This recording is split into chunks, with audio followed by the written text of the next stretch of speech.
uyu munsi wa none Bahati Makaca ahawe amahirwe y'umunota umwe wo kuzura umuntu umwe mu bahanzi bitabye Imana hagati ya Jay Paul, Iva Buravan ndetse na Gogo. Buravan yakoze umuziki ariko yagiye hakiri kare. Gorge ziwe yatarazigeraho. Umuntu aramaze gutwara prix de couvert wabonaga ko nyine no muhanzi munini wari ufite ibintu byinshi cyane muri we, nekeza ko yatashye atarabigeza ku bantu. Ibikorwa Jay Paul yasize hano kuno Senyagasana byo bwabyo bisobanura uwari we. Yego.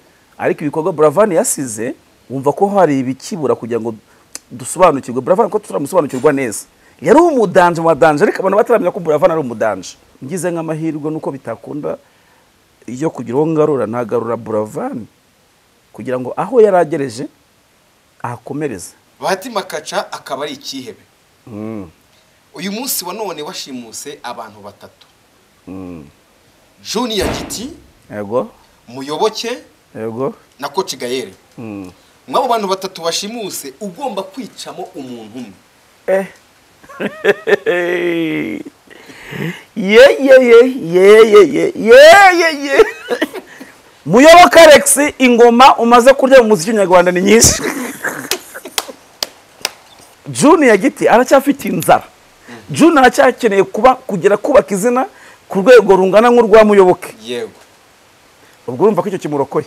Coach Gaël noneho ntabwo ari akeneye kujya ngo Muyoboke ko ni umunyamafaranga menshi cyane, ahubwo hari ibikorwa byinshi cyane. Bivuze ngo Coach Gaël tuzi kano kanya mu myaka 5 nitumwongere indi myaka 10 izaba 15 kandi Muyoboke je pense ko imyaka 20 muri game ayifite. So bivuze ngo Muyoboke yambabarira namubwira ati Katonda akwagaranyo kandi Katonda aragushimira cyane ibyo wakoze birahitiza nafu tuzana kwibuka ariko rwose bubitahe. Uyu munsi wa none Bahati Makaca aramutse abaye umushinjacyaha bakamutuma ku bantu batatu agomba kujya gushinja icyaha cy'urumogi. Mbese ubwo no kujya ugafata abantu batatu ubugiye kumbwira w'imogi zishe. Oya ndakubwira batazimu. Harimo Ish Kevin. Abatazimu. Komeza. Yego. Harimo witwa Bushari Bushido. Hakaba n'umuntu witwa Zero Trap. Muri aba batatu Yego. Njuga, Bushari, General. Yego. Bo umva wakubera umuntu wajya ku mafaranga akayarinda. Warinda amafaranga yanjye. Yego. Akaba konabure wa company yanjye. Yego. Cyokora Njuga nshobora kumugira uhagarara ibikorwa. Ariko najye ku mafaranga. Ahubwo muri company bura Bushari. Nakwiyaranja akaba ari umwe mu bakozi banjye bashinzwe gushimisha abantu kuko ni umuganirizi mwiza, storyteller mwiza cyane ku buryo arasetsa nyine ubona ko ni umuntu wirekura. Negiji rero we General General nta kazi namuha. Uyu munsi wa none Bahati Makaca uramutse ufite ibanga rikomeye ushaka kubitsa umuntu umwe ukavuga ati uyu muntu ashobora kuba yaribika ntarimene. Hari uwitwa Kamaro, Skaitu, ndetse na Kamarade. Naribitsa Skaitu ujya kure. Kamaro kububitsa ibanga nawe Kamaro nawe araguseka. Kamarade we yakwemera ko ari buribike ariko mwatandukana directom. Ukeneye umukozi wo mu rugo dufite uwitwa Anita Pendo, dufite uwitwa Butera Knowless, ndetse dufite n'umuntu witwa Mama Urwa Gasabo. Uwo nagira umukozi wo mu rugo. Yego. Bitewe nuko asa kujya nge mwirebera nubwo atankorera akazi kari mu nzu yanjye ndi kumureba. Nushaka akazi nakubuza inza akakwigisha ariko nge nkureba mu nzu. Ubwiza bwe nuko asa bwatuma mwangaje nkamugira umukozi wanjye mu rugo kujya nge mwirebera gusa. N'umushahara yanca nawo ku incuro 1000. Ariko nka Scovie yebe ngo ko umukozi wanjye. Yajya nakuyora. Hari n'abashitsi. Yaca mu gikari. Nka Scovie bamona umugize umukozi wo mu rugo.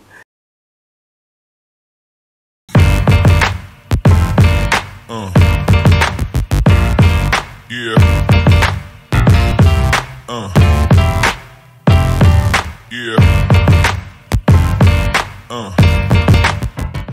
Yes, je suis professeur Chuchu aka Eric Storchi de Superboy sama ntibagwe ntetatu byiza umwe zitagira inenge no kukimurnya nkora kuko apete bapete yapushinze ya propoza ama equipe ati za apete bayitupa mu matsinda abanzi ndabasuje n'abatanze ntimubigire ikibazo kuko nanjye ntabwo mbazi muri kwibaza ngo uyu munsi wa none rero bimeze bite uyu munsi wa none ni umunsi udasanzwe ni umunsi w'amateka ni umunsi professeur Chuchu agiye kwakirwe mu biyamamare bikomeye cyane hano mu Rwanda kuri Big Town TV uri kwibaza ngo ninde ni umuntu wakoze ibikorwa byinshi bigiye bitandukanye hano mu Rwanda ni umwe mu basinematique nimba ariko nivuze kubyita bakoze amateka ni umwe ahantu za karisimbi zageze zihamagaza bafata ngwino tugweza awards zigiye zitandukanye uyu munsi wa none navuze ngo nanjye nka professeur Chuchu why kuki ntaza ngo mwicara imbere mubaze bimwe mu bigwi yagiye akora ese ngiye nabigira hute we wabigira hute ntandi rose kubikurikirana ni kuri Big Town TV uri kwibaza ngo ninde yitwa Bahati Makacha nushaka kumwite Black Scorpion kuko numwe mu bantu bakoze amazina menshi agiye atandukanye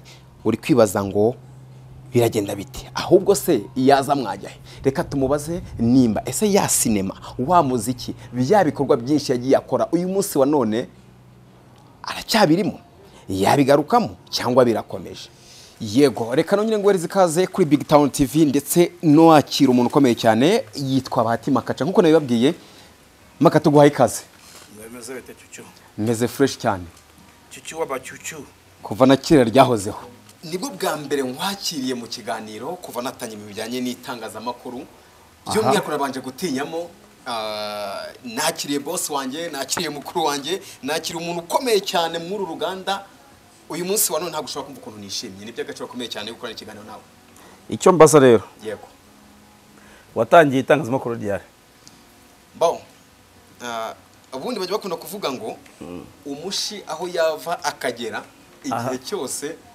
nta kazana kamwe kajya kamunanira itangazamakuru ndimazemo umwaka umwe yego ikindi mbaza kiragira giti yego uri umunyamakuru ngubu cyangwa uri umuvuroga ngende umunyamakuru wabigize umwuga ubu tugiye muri RMC twasanga urimo wanditsemo n'ikarita wenyereka hari byo muri kuvuga na Scovia kugira ngo ndebe ko ashobora kuba yameze ira karita ariko ntabwo byari birakemuka ntabwo ibyangombwa byari biruzura ariko niyo gahunda mvuga ngo Big Town ntabwo yanditswe nk'itangazamakuru muri RMC yo irimo ahubwo ninjye ku ikarita yanjye ariko Big Town muri RMC irimo kabisa yego rero ngo wakoze kunyakira kuri Big Town it's been long time Big Town mumerukaho kera cyane na Bakti twakoranye kenshi kubura Bakti Bakti kangugize ukuri Bakti ngufashe Bakti igeze kumbeshya amafaranga ndi mu bushome ndi uzi ikintu bita crise yego bona nubwo yambeshya amafaranga ahubwo ari ibintu twakoze agomba kubinyishira kumpa amafaranga tumbwira ko atayakwishyuye kandi ko Bakti bicira bari nabyo Bakti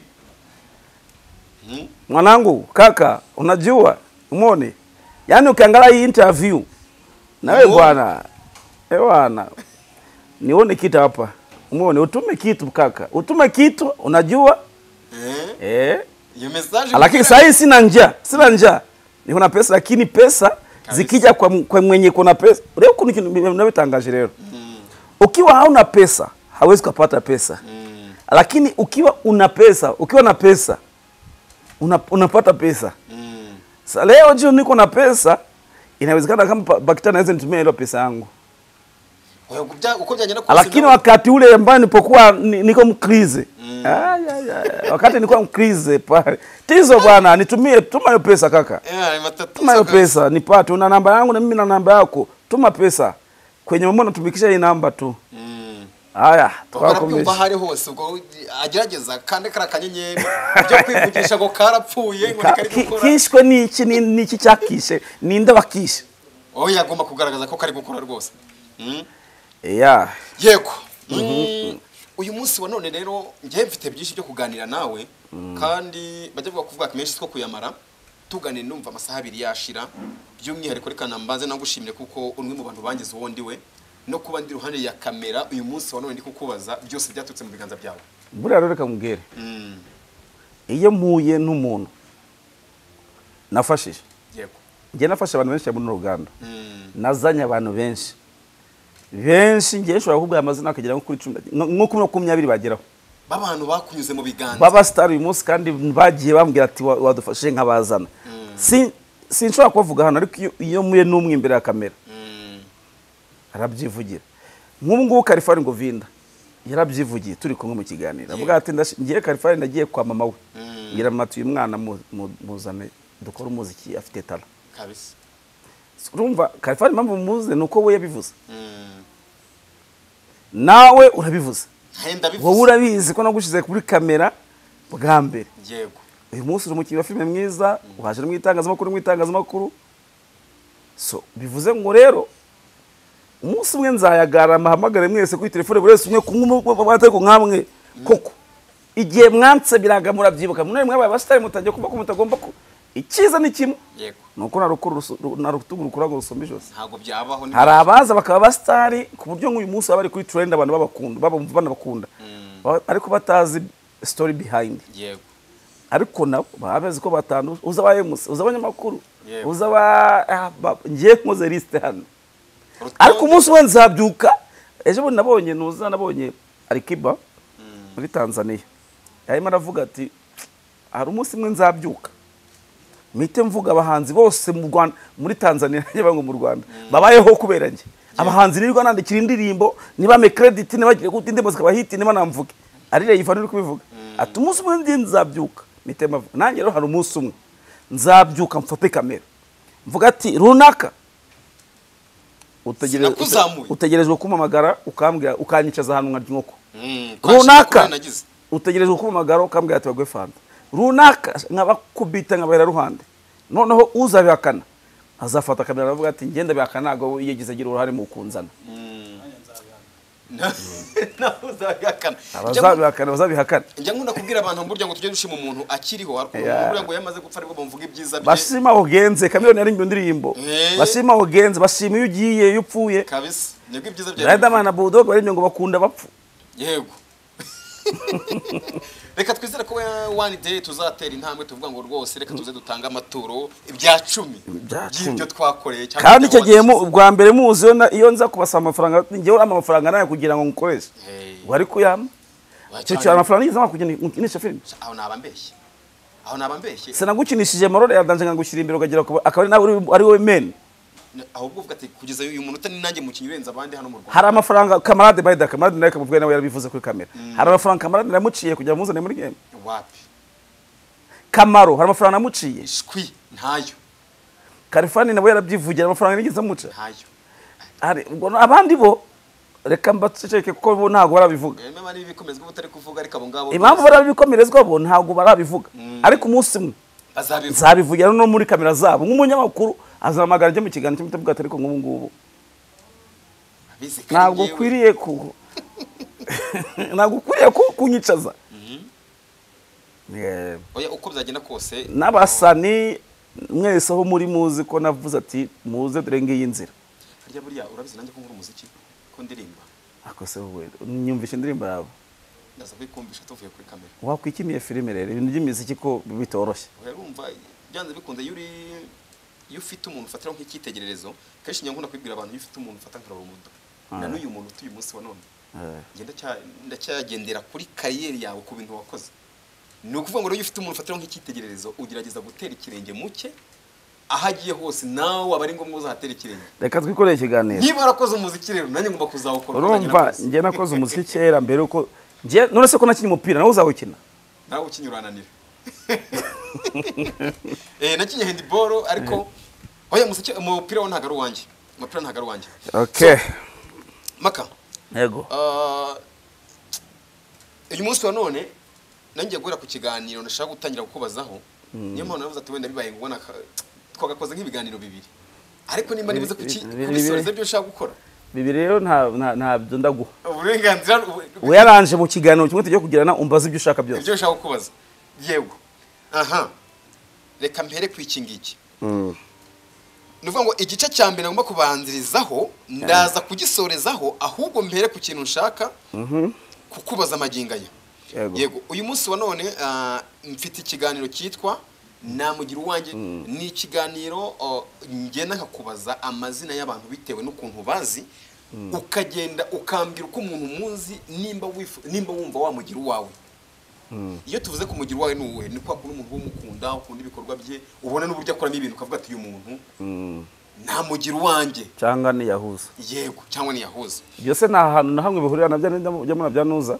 datayikundi oya nta hantu bihura kuko kiriya cye ni ikiganiro kwereka amafoto ukavuga uburyo umuzi biri aho ngaho ariko njyewe bitandukanye n'ibyo ngibyo tuvuge ngo nta mugira uwanjye niyuze ukuntu bimeze urugero rwa none aha ngaha bahati yego uramutse uri umuntu ufite banki yawe nyirizina ukeneye umuntu ugomba gushyira ku mafaranga sinzi niba ari we bita comptable bene bari abantu baba bari ku mafaranga babane batanga inguzanyo yego bagerante cyabajera ukeneye umuntu wayishyira ku mafaranga yawe bitewe nuko umuzi uvuga ati yayarinda ushobora kuvuga ati nguyu ntabwo yarinda yayarya urambwira impamvu wamugira we n'impamvu mbese impamvu ushobora kuba wakumva ko ari we waba we yego uyu mwabo bantu ba mbere rero uramutse okay hari uwitwa Njuga Bushari Negid General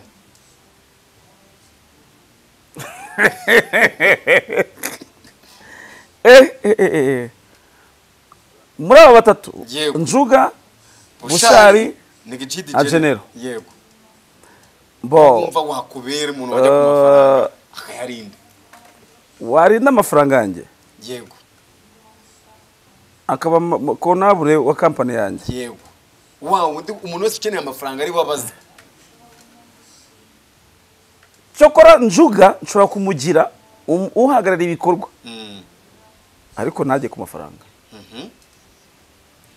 kubera iki Njuga buriya ni umukozi mwiza ku buryo iyo akazi kose iyo ari mu kazi akazi agakora neza buriya Njuga ku kintu bita akazi ashobora kuridinga abakozi akavuga ati kora ibi akabiyobora neza cyane ariko umufungo ntawugereho bivuze ngo awugezeho bo Bushari we ntabwo muzi cyane ku kintu kijyanye n'ubuzima busa turaziranye byo gusuzanya nshobora kumaze guhura nawe nk'inshuro nk'eshatu cyangwa enye ni nk'eshatu cyangwa enye ntabwo urumva character gusa Bushari ahubwo muri company bura Bushari nakwiyaranja akaba ari umwe mu bakozi banjye bashinzwe gushimisha abantu gushimisha abakozi bagenzi be yego kuko ni umuganirizi mwiza storyteller mwiza cyane ku buryo arasetsa nyine ubona ko ni umuntu wirekura Negid rero we general nta kazi namuha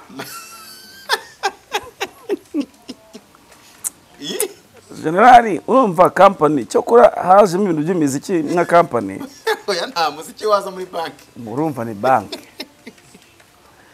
Bushari namushyira kuri gishe kugira abakiriya bajye baza bishima baganiriza basetse ngo kiriya hari story Bushari agira zishaka gutuma umukiriya kuri reception nta kibazo noneho uranjuga nkamushyira nkamushinga nka supervisor buranjuga yego kureba umukozi ukora neza udakora Njuga yabikora ariko nabwo bikasaba kuba afite ikintu cyo kunywa iruhande rwa Njuga Negid rero we I'm sorry ndagisha naga ibibazo bura Negid bura cyokora nyene yaramutse abaye nk'amahugurwa yo kwigisha abakozi banjye indimi Negid nshaka kumuzana nk'umwarimu w'igifaransa muri company yanjye muri banki nkavuga ati Negid rero ugiye kumugurira abakozi banjye muri France dufite igihe cy'ukwezi kumwe uzagiza wigisha isaha imwe isaha ebyiri abakozi banjye igifaransa akuko nakamuha kuko Negid yaba umwarimu mwiza w'igifaransa no muhanga mu kukivuga ariko ibindi ariko nawe bari bikigerageza muri ibyo bintu kirimo kirakomeye cyane ahubwo no kuvuga ngo ahubwo bivuze ngo hano uramutse ufite banki yawe mu bantu nakubwiye nta numwe washyira ku mafaranga nta numwe uri mu nawe kameme nawe nukagerageza umwana w'Imana ntukagerageza umwana w'Imana ubu Bushari bamunambika ku mufungo ukagenda ukabanga ndatekanye none ikiza cya Bushari ashobora no kuyakoresha akanayarya akanakubwira ati boss nayakoresheje umufungo nawe ukaseka ukabwira ati komeza akazi ntuzabyo niko mbibona nuko ubibona yego uyu munsi wa none Bahati Makaca uramutse ufite ikitangazamakuru cyangwa se ikinyamakuru icyo ari cyo cyose yaba televiziyo cyangwa se gikorera kuri murandasi ukeneye umunyamakuru mwiza yego wumva koko ukavuga ati umunyamakuru bitewe n'uburyo umuzi niwe nge nemera ko ashobora ko yakora inkuru abantu bakayumva bakamutega ariko uvuga umunyamakuru muri kategori wa showbiz wa politique w'imikino udetaye okay hari uburyo mba nabateguye bitewe n'ukuntu nzi bakoramo yego uyu munsi wa none mfite Sabe yego nkagira Irene Murinda habi nkagira n'umuntu bita Philipita urabona cyo kinavuga nk'abo bose bari mu gisata kimwe yego cya show business ariko ko ari batatu nafata Philipita why Sabe n'umunyamakuru mwiza cyane pe show business maze n'igihe kinini cyane ariko utazi kwiyasosiya n'abantu sinzi niba ikintu mvuze ucyumva muri make ntago ari ndaga rubango Sabe hari inkuru akora atitaye kuuriwe atitaye no ku ubwo ndi kuvuga Sabe wo ku Nyarwanda Sabe wo mu gihe kuko nubwo yari umunyamakuru ubonye ufatika muri showbiz kuko ngo Sabe wo kwisimbi we kuko yikorera uzabe n'ibintu akora kenshi cyane showbiz ni nke muri abantu hosting abo muri showbiz ni bake abandi ni abamama abayizi Sabe rero umunyamakuru mwiza ariko ushaka gukoraho inkuru ukaba yakwangiza umuntu na famille ikamwangiza ariko mu by'ukuri ya nkuru ari inkuru ikenewe yari ikenewe kuba yavugwa ariko kuko abanyarwanda batajya ku rwego rwo kwakira mwene izo nkuru bikaba yagira ibyo yangiza icyo ni kimwe. Ikindi cya kabiri Irene ni umunyamakuru mwiza ariko bigorana cyane kugira ngo yakire umuntu udafite izina buri utari umusitari kugira Irene akwakire biragoye so impamvu rero nafata Philipita buriya ni umuntu w'umunyamakuru wa danje kandi noneho ufata itangazamakuru akarivanga n'ibindi bintu byinshi cyane kandi byose bikamuhira so biroroshye Philipita kwamaza igitangazamakuru cyawe kikamenyekana bivuze ngo Philipita kuba umufite ufite brand n'igitangazamakuru cyawe kuzamuka biba byoroshye muri showbiz niho turi so rero ngiyewe nafata Philipita yego bivuze ngo ngubu niwe nawe ufata nk'umunyamakuru mwiza mwabwo navuze muri aba batatu ntago ari mwiza cyane kubarusha ahubwo niwe ushobora kunkorera showbiz neza cyane kubarusha abantu bakanayikunda kuko nujya no kureba na Irene even if akora showbiz ariko showbiz ye ntago wajya kameme ntago afata Irene ngo mujyanye na Philipita mwitangazamakuru oya kandi Peter Irene no umunyeshuri wa Peter no umwana we tugiye kuvuga kuno abantu bagiye babyara abantu muri showbiz Peter yabyawe na Sudi yabyawe hari ukuntu nagenda bigisha nyitangazamakuru ariko Peter nawe abyara Irene so kumubyara kumitoye kwa kuntu muravuga ati umuntu akuzamuye impamvu vuze gutyo nuko ikiganiro nka Sunday night Peter agihedinze Irene amukurikiye none mu gihe ari Sudi yarayoboye Sunday night Peter yararimo ariko umuyobozi wari ari Sudi none ari Sudi nawe igeze ko ari muri Sunday night ariko umuyobozi we ari Mike Karangwa yego ku buryo wa muyobozi wawe yavuye ku ntebe wowe uhita yicaraho aho none avuga ko Peter ari umunyamakuru mwiza cyane muri showbiz kurusha Irene yego twagiye uyu munsi wa none Bahati Makaca aramutse agiye nko kwa muganga kwisuzumisha agasanga yanduye agakoko gatera sida wowe wayanduye ukandika oya n'urugero izo ngero zo kurwara amasida we komeza umbaza yego umugore batabizi adashaka nabimenya ariko ukeneye umujyanama wakugira inama y'uburyo wabyitwaramo yego dufite uwitwa Mutesi Scovia dufite Tijara Kabendera na Anita Pendo Tijara mucuti akana yihiteza kandi uri buvuge pe kuko TK ntago mukunda gusa ndamukundagura ko nawe arankunda she is my friend yego my mucuti bundi anyita mucuti nanjye nkamwita mucuti ariko nanone other side nitujya kure impamvu umuntu amuhitamo ni umumama ni umubyeyi mwiza ufite abana bakuru ni umuntu umaze imyaka myinshi muri runo ruganda ni umuntu w'inspirinze abo bose uri kuvuga yego ni wabe inspire kuko nka Anita Pendo azi tike wa kera yego Mama Scovia we ntabwo muzi sindahura nawe ariko ntekereza ko nawe yubaha Tike cyane kuko Tike yakoze kuri televiziyo Rwanda bikitwa Orenfort televiziyo Rwanda bagikorera kuri green screen Tike yaramostingaga yego yazamuye Just Family nese ubwo urumva wamuvaho ukajya kurinde nakuvaho nka mbese niki cyabintera Tike namuvaho nkajya he Tijara rero niwo muntu ushobora guhitamo amagambo ati Mama Africa Mama Africa uriwa njya kukuraba ndi nebi problemu ewa byinshi cyane niwe wakugira inama yego nuwo ngo kabisa uretse ko icyo kibazo ubuzanyemo nawe n'urwara sida oya ntibikaye nikaye njya gushaka kundwarisha sida oya ntacyo waba n'ikiganiro byonyine wara muganga yajya kuguha igisubizo akubwira ko urwaye bamaze kwiheba kujya gushaka abajyana bane wapfiriye aho ngaho yego uyu munsi wa none Bahati Makaca abaye umujaji yego abaye umujaji w'abahanzi beza muri music nyarwanda ariko bashaka ko uhitamo umuntu umwe utahabwa igikombe muri batatu utahabwa yego utahabwa igikombe muri batatu hari uwitwa Bwiza Aline Sano Ariel Ways ugahitamo umwe utagomba guhabwa igikombe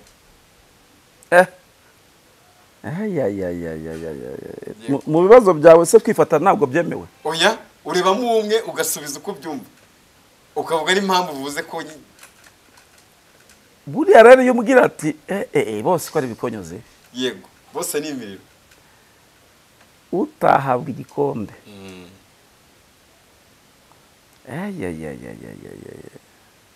ikigero ndazana amarangamutima yanjye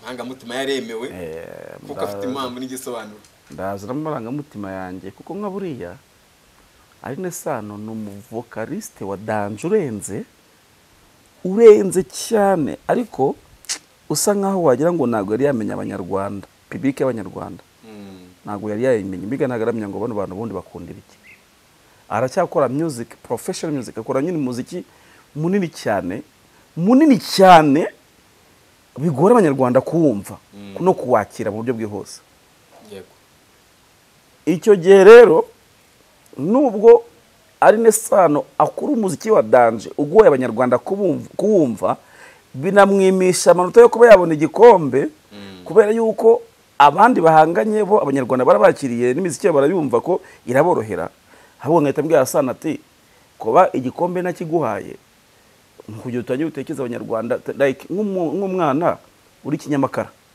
yego Cyangugu utwaye igare rye uri kunyonga igare ufite akaradiyo iyo ngeso ajya kuyihuriraho na Real Ways uwo mwana utwaye akagare uhetse igare rye umufuka w'amakara yajyanye ahangaha ufite akaradiyo kugenda yiyumvira indirimbo Aline Sano ushaka kumutunguza ngo yiririmbe akayiririmba niye ni gakeya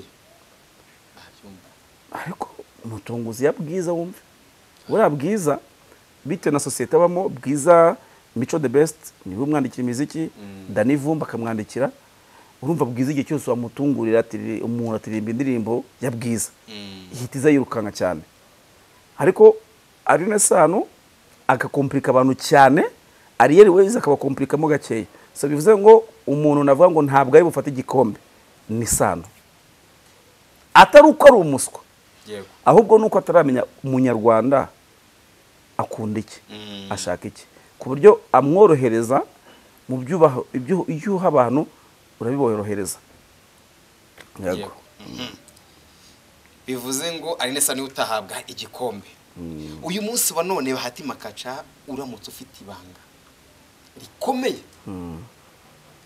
ushaka kubitsa umuntu umwe nubwo bigoye yego yego ukavuga ati uyu muntu ashobora kuba yaribika ntarimene hari uwitwa Kamaro Skytu ndetse na Kamarade naribitsa Skytu ujya kure naribitsa Sky2 nkabwira Sky2 ati dore ngira ibanga ribika kuko kamaro kububitsa ibanga nawe kamaro nawe araguseka ugiye kubwira kamaro ngo riri ibanga yaguseka ukumirwa kamanda we yakwemera ko ari buribike ariko mwatandukana directom ahita rishyira hanze sha ntare ha Sky2 bat Sky2 bika kuko bura Sky2 ari mu bantu bashobora kurinda ijambo Sky2 yarinda ijambo rye yego iki kibazo ngiye kubaza cyo kirakomeye ariko nyine ni okay ni ntuze ni ibiganiro nuko umuntu abyumva bibaye ngombwa gusa ariko ikibazo ngiye kubaza singo ese kutangiye kugisobanura wewe mbaza okay nibyo utangiye kunsobanura kunyumvisha ibintu ndi busubize uzimpamvu ngiye kugisobanura se n'uburyo wambwiye kare ngo ni kubaza ikibazo kigoye kimbaza ugiye kubaza wapfuye se we ntabwo mbaza wapfuye aha uyu munsi wa none Bahati Makaca abayeho umutinganyi ashaka nk'umusore mu Rwanda bagomba kubijyanamo dufite uwitwa Dumba dufite uwitwa Eric Semuhungu dufite n'uwitwa Jihad ukeneye umwe mugomba kubijyanamo ariko mana yanjye baje nabaye umutinganyi cyakora mana ishobora byose yo mwijuru uretse nanjye n'umwana wanjye akaba umutinganyi ntacyo namutwara kuko bwaba ari uburenganzira bwiwe ariko sha nababara n'abantu nk'abandi ni n'uburenganzira bwabo gukora ibyo bashaka ariko ku mukristo nkanjye Bahati Makaca wemera Kristo nk'umwami n'umukiza w'ubugingo bwanjye icyo kibazo ndacyanze ntacyo nsubiza kwifata ariko nta byarimo icyo kibazo kijyanye no gutingana nawe uzagenda ukibaza abantu mubajije bombe ko ari batatu nabo nzabegere mbabazi none uzimpamvu biri mu bintu nanga cyane ndabyanga ku kigero cy'uko njyewe kujya nibone ndi umutinganyi ahubwo napfa bakanshingura ariko rero ngibina ko uburenganzira bwabo kuba babikora ariko njyewe ndabyanga kandi igitangaje hari nabo aho ngabo bose harimo tuzanye inshuti zanyu tutari close ariko tuziranye tuvuga tugasuzanya tukaganira amasaha y'imwe ebyiri tukaganira n'uburenganzira bwo kuba barabigiyemo ariko nge ndabyanga ubwo rero ntacyo mvuga ntacyo wabivugaho mu gitondo mugere mukate ngo ngiye ngo naryamana na runaka cyangwa abantu ibintu biruka bakatasa simbizi bahita fata akantu ngo Bahati Makaca ngo yavuze ko yaryamana na runaka akaruho gatembera ahantu hose ati do tuzi ko ari Maria afite umugore kumbi umugore we yahuye n'ikibazo gikomeye cyane gusa n'ibiganiro bisanzwe yego uyu munsi wa none Bahati Makaca ugiye mu rugendo hari ukuntu umuntu aba afite nk'amafaranga ashaka kujya kuryoshya kujya ku biceri ku mazi gusohoka mbese ukavuga ati nkeneye umuntu nshaka tugomba kujyana kuryoshya uyu munsi wa none dufite witwa Shadia Shadibu dufite witwa Keti Bashabe ndetse dufite n'umukobwa witwa Kadibi w'umunyamerika yego ukeneye uwo mujyana kuryoshya ukavuga ati uyu muntu yaryoshya ibiceri umuntu akabirya yumva ari uburyo najyana na Shadibu kubera iki Shadibu araryoshya mwana arirekura Shadibu nakubyinira asaga kanaceza Kadibu rero nubwo naramuteka ko Kadibi simuzi nari kugira ikibazo hagati ya Shadibu na Kate aho Kate ari classe cyane ku rwego ntekereza ko mushobora gusohokana akifunga nyine akaba ari wa muntu uri karume ku njyembo nari umuntu uri serieze cyane bashabe buri mukobwa uri serieze cyane ku buryo ashobora no kubishya inzoga simbizi buriya waterwa n'abamuzi njye ntabwo muzi ntabwo turasa ino Shadibu rwose turaziranye ariko ntabwo we Shadibu ukuntu asohoka n'utuvideo two turi tureba ukuntu abo yaceje ubona ko Shadibu yaryoshya umwenge Shadibu rwose nka Kate nshobora kumutegera indege akicara muri economy ariko Shadibu namutegera ndenge mugera muri business class yego bivuze ngo Shadibu niye muntu najya gusangira ku biceri imbere cyane uyu munsi wa none ukeneye umukozi wo mu rugo umuntu wagukorera akazi ko mu rugo ukavuga ati ngo najya mutumara akajyayo byomba ko bitogeje byoze koropari ahakorope ibintu byose. Dufite uwitwa Anita Pendo, dufite uwitwa Butera Knowless, ndetse dufite n'umuntu witwa Mama Urwa Gasabo. uwo nagira umukozi wo mu rugo. Yego. Ariko abantu bareba ibiganiro byose bikarangira cyangwa bafata uduce akabigo yipostingi. Uyagomba barabireba bikarangira. Cyokora habayeho impamvu ituma umwe muri abanga b'umukozi wanjye bitewe n'uko asa kugira njye mwirebera n'ubwo atankorera akazi kari mu nzu yanjye ndi kumureba nafata Butera Knowless. Nushaka akazi nakubuzi nzakakwigisha ariko njye nkureba mu nzu njye nkubona kabebe rwose mwirebere mvuga de kabebe ari mu nzu y'amakaca. Ubwo rero ni bara hari ukuntu abantu mugena mugafuka tutuntu ngo tingoma kaca avuze ngo yagira umukozi wo mu rugo ngo Butera Knowless. Mujye muri ibiganiro byose njye muri ikiganiro cyose ni ikibazo mbajijwe cy'abantu batatu. Ubwiza bwa Knowless Butera ubwiza bwe nuko asa bwatuma mwangaje nkamugira umukozi wanjye mu rugo kujya njye mwirebera gusa kabisa. Bivuze ngo Butera Knowless n'umushahara yanca nawe ku inshuro 1000 ariko akagukorera ariko akaba ari mu rugo iwanjye ndi kumureba. Butera Knowless ni icyamara ararenze kabisa. Ndamuzi ni sister mufata nka sister wanjye cyane kuko twarabanye igihe kinini cyane mu miziki za Primus Guma Guma twaraganira bo yari bega n'umuntu nzi uganira uri pose class ubundi ngiye mwita Queen of Rwanda music. Yego. So I do respect her cyane kandi I do respect umugabo we Clement famille yabo yose ndayubaha cyane even na Kina music yose ndabubaha cyane ariko bijya n'ikibazo warumbajije nagusubije ibyumviro byanjye uko ubyumva bivuze ngo Butera Knowless ni ariko nka Scovie yebe ngo ko umukozi wanjye yajya nakuyora ngikari hari n'abashitsi ajya mu gikari hakunyura muri saro kuko ashobora kunyura muri saka kuyoborana ubwo ashobora no kukubwira nka nuza nka Scovie bamona umugize umukozi wo mu rugo yajya gukubita kandi rowe boss none kwa kuntu ubona umukozi wo mu rugo muna makosa Scovie ni waje kubona amakosa wowe. Yego. Rero uwo musirikare buriya abagomba kuba ari ku ruhande kabebe ubona ko bayitonze. Wow. Ese kuki utambaje ubona agira umugore muri abo bombe baswa umukozi? Oya umukozi mwamushaka ibintu abantu bakata nabumvishe mwe. Wapi umugore uri bugira umugore we turamubaza kuko nawe arahari. Twagiye dukomeze. Yego. Uyu munsi wa none Bahati Makaca ahawe amahirwe y'umunota umwe wo kuzura umuntu umwe mu bahanzi bitabye Imana. Bakavuga umuntu umwe wo kuba uzuye umuhanzi umwe hagati ya Jay Paul, Iva Blavan ndetse na Gogo. Ibibazo bikomeye cyane we. Cyucu ubwo bwenge ariko baragutegura ibibazo.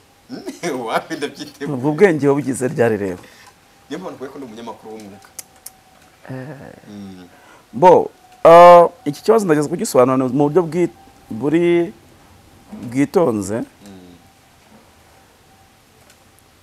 Jay Paul reka mbe kuri Blavan yakoze umuziki ariko yagiye hakiri kare yagiye atara influencing abantu neza nekeza ko goals ziwe yatarazigeraho yagiye hari ibintu byinshi cyane atari kuko yakoze imyaka mike yaramaze imyaka mike ariko nk'umuntu aramaze gutwara prix découverte cyane gikomeye cyane wabonaga ko nyine n'umuhanzi munini wari ufite ibintu byinshi cyane muri we nekeza ko yatashye bitara atarabigeza ku bantu.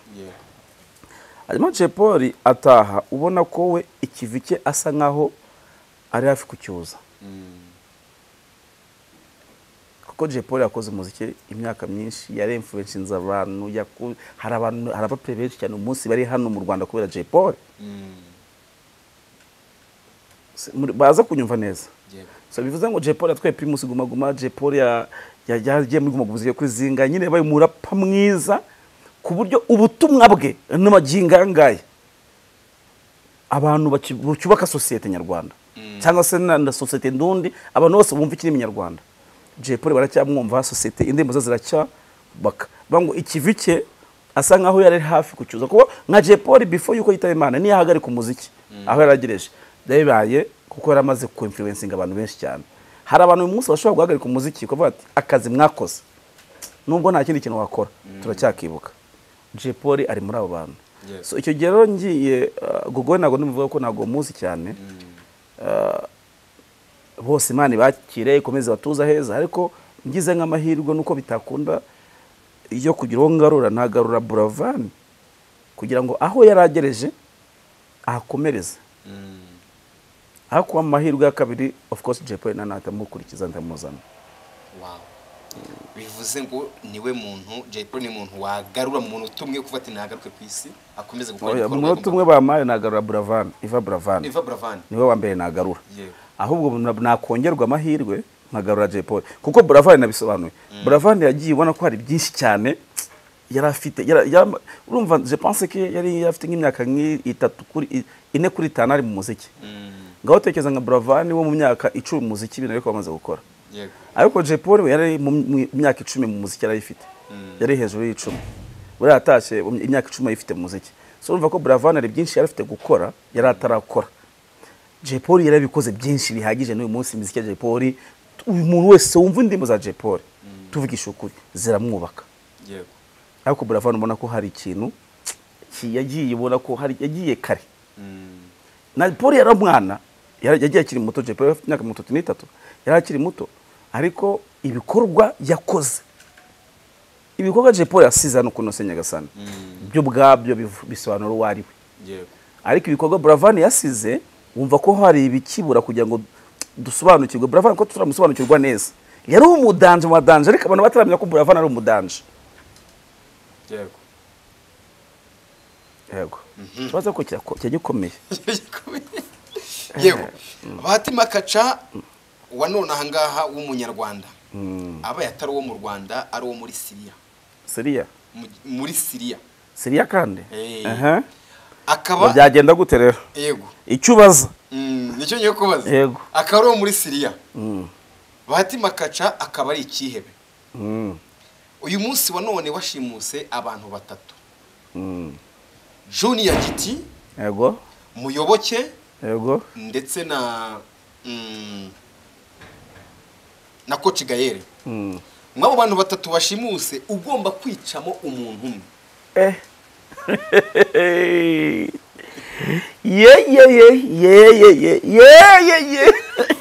Mbega ibibazo. Ariko ninge wa mbere mu kw'ikiganiro cyangwa n'abandi bantu mwakoranye. Oya n'abandi barahari twakoranye.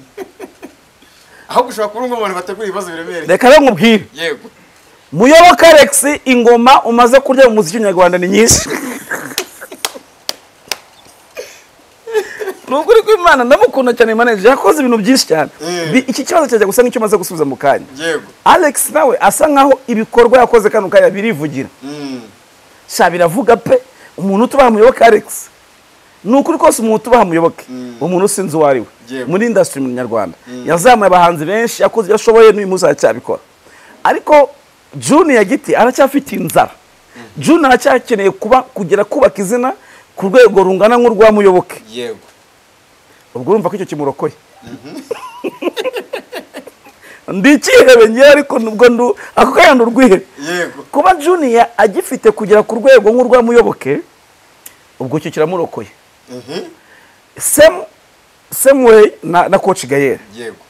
Coach Gaël noneho ntabwo ari akeneye kujya ngo Muyoboke ko ni umunyamafaranga menshi cyane, ahubwo hari ibikorwa byinshi cyane byinshi kuko Coach Gaël nta myaka 5 afite muri showbiz nyarwanda. Ntayo. Bivuze ngo Coach Gaël tuzi kano kanya mu myaka 5 nitumwongere indi myaka 10 izaba 15 kandi Muyoboke je pense ko imyaka 20 muri game ayifite. So bivuze ngo ro Muyoboke yambabarira nambwira ati Katonda akwagaranyo kandi Katonda aragushimira cyane ibyo wakoze birahitiza enough tuzana kwibuka ariko rwose bawitaye umuyoboke witwe ariko mbega ibibazo iyi content irakomeye niyo mpamvu nta nihure n'iratayikunda so rero abantu turi kuvuga mu negative side nibabyumve nabi it's a so busy ntagire undakara nk'uko byaramwe burumva umuntu ashobora kubireba agatavuga ati sha waravuze ngo banyice kandi ni nka movie tubifate nk'ari film ko muri film umuntu arapfa kandi hanze y'ubuzima musanga ariho so bumve nyine sinzi ibintu muzabisobanurira abantu kugira ngo babyumve neza bagomba kubyumva bisobanutse cyane yego uyu munsi wa none Bahati Makaca aramutse abaye umushinjacyaha bakamutuma ku bantu batatu agomba kujya gushinja icyaha cy'urumogi mbese ubwo no kujya ugafata abantu batatu ubu ugiye kumbwira w'imogi zishe oya ndakubwira batazinywa harimo Ish Kevin abatazinywa komeza yego harimo witwa Bushari Bushido hakaba n'umuntu witwa Zero Trap CEO yego Zero Trap yego ugafata umwe nkamushinja urumogi ugashinja urumogi ukavuga ati uyu rwose ngenda muzanye nk'umushinjacyaha nyakubahwa ariko iki kiganiro muzakora introduction ariko hari ibindi biganiro biro mwasohoye oya ntabwo turatanya kubisohora biracyari mu inbox mbwira abantu mbere ko subizo kibazo mbwira abantu mwakoranye bwa mbere ibiganiro mutarasohora abana nibanga rikomeye cyane ntabwo nibavuga iki kiganiro harimo abastari n'abastari muri kiganiro kigira abastari n'uburi nta bantu basanzwe bakikoramo ubu se nk'umunsi uzahamagara umwe muri abo bantu navuze nabi njye ntabwo bazanshyingura urumva ntabwo bose nzi kuba nk'urumogi ntabyo nzi ariko hari ukuntu umuntu nk'ubu bigeze kudufata muri covid kamaze nsasira iki kibazo yego bigeze kudufata muri covid badufatira mu kabare n'akamaro turi kumwe tugeze kuri polisi bavuga ati mugiye gucira hasi turebe ko mutanywa itabi turacira kamara agiye gucira ikibazo bati turabapima mwebwe ati wowe kamara umugi rwarakwishe kamara bamushinja urumogi kandi mu bantu natangira uhamye 100% ko batanga urumogi kamara arimo ariko isura yirebye ubona afite isura wajya nk'urumogi wagira ngo ngwa sasa no kandi ni ukuri kw'Imana mwijoro kabonaga nk'urumogi yego cyo ko dufegetwa ewana kurashira kandi abari natwo aho kamaro nabirahira ko atanga urumogi n'abantu baba muri abantu batatu rero nshobora kuvuga tuyuwerura musa kandi ugasanga ntarwo ani kandi ibibazo byawe nkurikije kuva ku cyambere kujya ku cyanyuma ngiye mu kwifatafata nta na kimwe nasubiza rero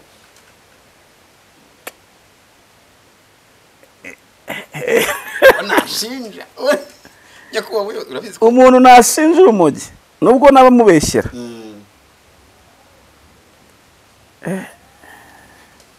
zo turapo mushyira ku ruhande ariko Bushari Kevin kubonamo umwe ndi bushinje biraza kungora kandi byanze ukunze ari umwe ngomba gushinja agomba kubonekamo urabizi umwavoka umushinja cyangwa gushinja icyaha nkaho umugabanye sambu atanakuze buriya Bushari bitewe n'ukuntu yamunirimo gatoya urumva afite n'umubiri ubona ko byibuje ukuntu waba umushyize ku ruhande nawe ariko ishi tubati dore no kurya byaranze nunabyibona n'akabiri ufite ati rero wowe rwose bugiyemo ishi nshobora kumubeshyera kwa nk'urumogi hoya yushinje cyane agwa kuri kumubeshyera urumva ariko hari n'abantu babeshyerwa kandi icyaha kikabafata kandi gushinja rega gushinja ni ugushinja ushinja umuntu ikintu atakoze kandi kikamufata cyane nubwo rero Ish Kevin namushinja mubeshyera ko ari umwe oya ntabwo wamubeshyera wamushinja icyaha cy'uka nk'urumogi nubwo yabazira ubusa ariko nshobora kukimushinja arebye nabi yego Ish Kevin niwe muntu washinjwa urumogi mbese kugeza ubwo bamufunze uyu munsi wa none Bahati Makaca akeneye umugore umuntu wamubera umugore Yego. bakabyarana abana avuga ati umuntu rwose wa umugore w'umutima. Yego. Dufite uwitwa Oda Paccy, dufite uwitwa Young Grace, ndetse dufite n'umukobwa witwa Fifi Laya. Zabura bagome kabisa. Fifi Laya namugira umugore wanjye. Why? Bo Fifi Laya ubona ko atari yacayuka. Yego. Aracyari umwana. Aho nka Oda Paccy na Young Grace ibintu bazi byababaje kuri iyi mihanda. Bose bafite abana barabyaye, si impamvu yo kutabagira abagore suko babyaye. Byumvikane neza. Ariko Fifi Laya agaragara nkaho nyine ubona ko agifitemo amata mu maso, yego. Ikibazo cya nyuma kuri ingingo mbere yuko tujya ku gice cya kabiri, uramutse ufite nk'inyubako uri kubaka ukeneye umwenjeniyeri, uvuga ati ngubu ntabwo yandya ibikoresho bitewe n'ukuntu abenjeniyeri nyine baba bashinzwe ibintu byose bigomba kujya ku nyubako. Dufite uwitwa Bulldog, dufite uwitwa Riderman, ndetse dufite n'umuntu witwa Aliyoni uramuzi? Aliyoni. Yego. Aliyoni umukobwa cyangwa umukobwa.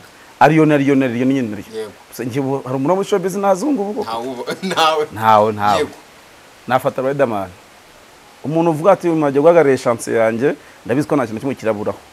Amafaranga araba managed neza nta kibazo. Riderman ya managing chance. Bivuze ngo umuntu wakeza ko atakurya ikintu na kimwe ayagusabye abari buze guhemba abakozi yose ari buze gukoresha. No kuvuga ngo namwizera kumufunga mwati chance dore ngiye miliyoni 200 akira zifate wowe byose Rider namwizera. Suko na Bulldog uri kumbaza wambaye. Suko na Aliyoni nawe numwizerwa na Bulldog numwizerwa. Ariko ko wambwiye umwe nafata Riderman. Yes. Kudesha pakuri Riderman byumvikane ko ari we muntu waba umwizerwa cyane mwiza, bigaragaza ko atarya imboga cyangwa se atarya amafaranga y'umukire wamwizeye akamushoreramo amafaranga nako kamuhereza kugira ngo amukore ibikorwa bye. N'abandi babikora ariko bambajije umwe. Tunakwifuriza kuba icyo kintu wakigeraho, icyo gikorwa wagikora ku buryo abo bantu ushobora kuba bize kuba tigenda umuhagararire mu bikorwa byawe. Amina cyane. Bakobere. Amina ndabyakiriye. Yego, icyo rero ni igice cya mbere ndashaka ko tuganira ariko unagisubije neza, nakunze uburyo usubiza ibibazo. Birakaze ariko birakaze ibintu. Iyi content iramutse ifashe mu gihugu. Yego. Ntago batumirwa bazajya baza. Bajya baguhunga ugiye amagoro ngo ni cyucyo. Bahita biruka ati bishaka ko nkoresha ndabizi. Ntabwo mbona. Oh yes. Bajya batinya kubisubiza. Yego njye na Professor Cyucyu, iyi ni Big Town TV. Icyo usabwa nta kintu gufollowinga imbuga nkoranyambaga zose za Big Town, ndetse wikanukana subscribe kujya twuzuze ibihumbi 600 by'aba subscribers. Ciao.